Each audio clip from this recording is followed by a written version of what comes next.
aquesta trobada d'avui, que la fem a les 12 com que has dit, és important, té una importància més gran que les que hem fet aquests mesos passats. Com tampoc volem lligar la manca de presència de TV3 amb la manca de presència del dilluns de la consellera Pané.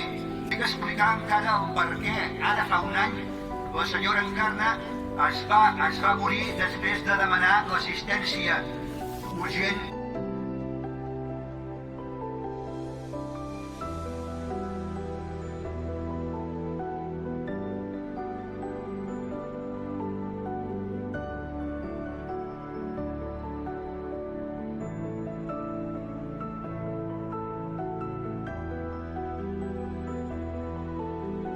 Perquè no sé si veieu que els polítics ja en parlen del tema de sanitat, però només en parlen quan s'acosta l'època electoral, a veure quin rèdit els pot donar tots plegats.